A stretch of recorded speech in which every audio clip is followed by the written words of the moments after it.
medical misinformation is everywhere. Dr. Mitch is here for straight talk and to give you the truth. In our last part, we started to look at optimal health from a 360-degree perspective. And today, I'd like to take that a little further with looking at treatment objectives that need to be considered when we're developing a 360-degree approach to an individual's protocol. Yes, we do need to think about the immunity. Is that person have a good immune system? How can we enforce that? Because it's one of the things that typically get poorer as you get older. We want to look at inflammation. Have we identified the inflammation markers like we talked about before? Where is the inflammation coming from? And how can we reduce that? Because of course, all diseases, pretty much all chronic diseases come from that. Are we dealing with the oxidation? Have we examined, does this person have a lot of oxidation?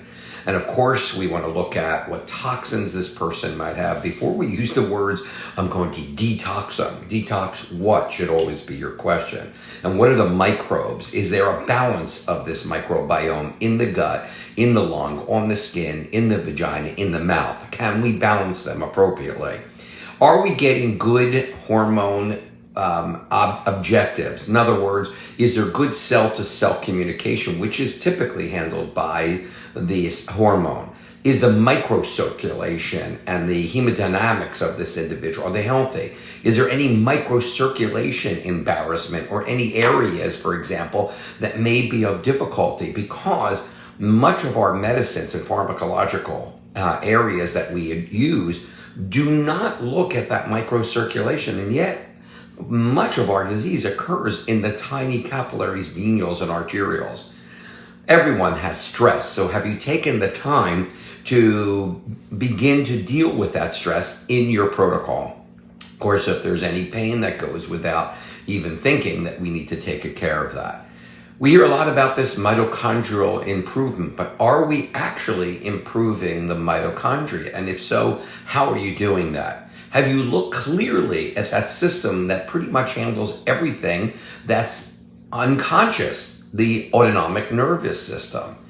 Now, how do you leap into this? How do you start looking at this? Well, you have to start looking at things that will actually change this particular system. How can you identify the Krebs cycle and the transport systems? Well, that will mean renewing your interest and understanding of essential fatty acids, B complex, CoQ10, magnesium, lipoic acid, manganese, iron, biotin, and glutathione. Now, why did I just mention those things? Well, look at the Krebs cycle. Look clearly at what you learned in either the first week of medical school or nursing school or naturopathic school or wherever you did go to school. Your academic should have taken you to the cell root of things. Do we make adenosine triphosphate? Are we making enough energy? And the answer will lie in that Krebs cycle for a great part of that. And these things that I just mentioned are part of the Krebs cycle. There are no medicines in the Krebs cycle. There are no sleeping medicines, diuretics, any of those type of things. But yet, those natural items that I just suggested that you re-review in your mind and learn about are an integral part. As a matter of fact, their absence would never allow the Krebs cycle or the citric acid cycle to work properly. And therefore, you will not make enough ATP. All those things that we discussed today, it's a large quantity, but in each individual patient, if you have not taken the time to diagnose where those issues are, and then to replete the deficiencies or remove those things that don't belong, then cell work will never occur at the rate that you want it to do so. And anti-aging would just be a name that's unclear and unimportant. Can we do better? We can. And we're going to continue in this same light in the next several installations of this particular program so that we can, or installments I should say, so that we can look deeper into each of these areas. Want to do great for your patient? Want to be good for your patient? Want to be great for your patient?